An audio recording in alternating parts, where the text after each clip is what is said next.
President Trump's lawyers have released their official legal briefing ahead of tomorrow's Senate trial. They say the House's articles fail to identify any impeachable offense and that Democrats have, quote, concocted an unheard of procedure. The president faces charges in the Senate of abuse of power and obstruction of Congress. Let's bring in CBSN political contributor and Associated Press White House reporter Zeke Miller, who is joining us over the phone. All right, Zeke, so what are we learning about the president's legal strategy as the Senate prepares for this trial beginning tomorrow?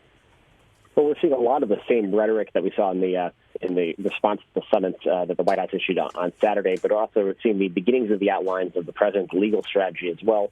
There will, of course, be some of that charged rhetoric, but the White House and the president's legal team is now arguing substantively that the president's request for discussion of investigations of Joe Biden, Hunter Biden, with Ukrainian President Vladimir Zelensky was legitimate because of they claimed because of appearances of conflict of interest. That would suggest that the president could not have abused his power. Is their contention there?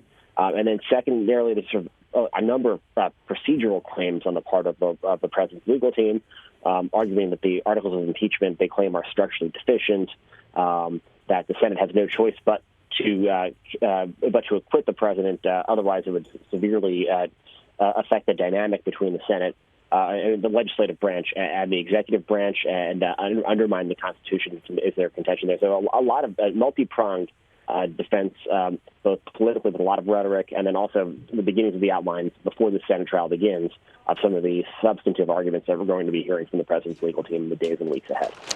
Zeke, as you know, the president has repeatedly denied doing anything wrong in that phone call or in his dealings with Ukraine, saying that the call, of which we received a partial transcript, partial readout, an incomplete transcript of a July 25th call, was perfect. He said repeatedly the call was perfect. Are his lawyers, is his legal team framing the argument that the president had a perfect call, which in legally speaking would mean it would seem to me to allow the president even greater latitude in carrying out the responsibilities of the office of the president, given that that's what the Democrats in Congress are saying, which is the call was, in fact, not perfect and an abuse of power?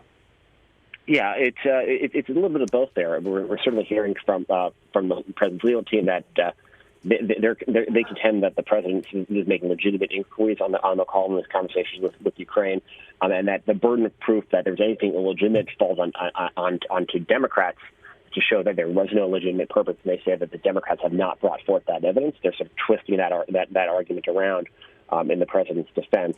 It's an indication also that that we're going to be hearing the Biden's name come up a whole lot from the president's legal team in the Senate trial, and that's something that will have a secondary effect on the Democratic primary, which is hitting its fever pitch at the same time as this trial is going on.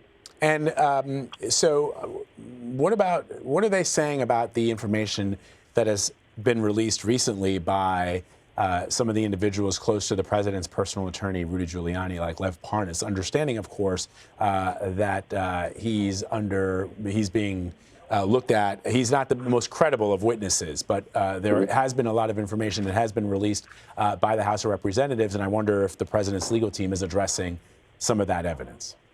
They are not directly in this brief, in this filing, in part because they are arguing that it's the duty and the obligation of the Senate to take a strict view of the articles of impeachment brought forth by and passed by the House, and to confine its investigation to those and the evidence gathered there and that evidence only. That's a very narrow view of the Senate's role, and that is not necessarily a viewpoint that is shared widely among senators, even some Republican senators, about the way the constitutional process here is supposed to play out. But that is the White House's contention. That is why they're sort of setting that evidence aside and not really addressing it and trying to sort of take a sort of focus on the evidence that was presented and gathered by the House and put forward to the Senate. And if the Senate should vote, Zeke, to hear from more witnesses, how is the White House preparing for that? How are the president's legal counselors preparing for that? Well, they say they don't believe that there will be any need for witnesses, and that's a little bit of wishful thinking on their part. There is sort of a growing expectation that there will probably be some sort of witnesses brought forward that sort of where the votes are, in the sense that there probably are enough Republicans to cross over with Democrats.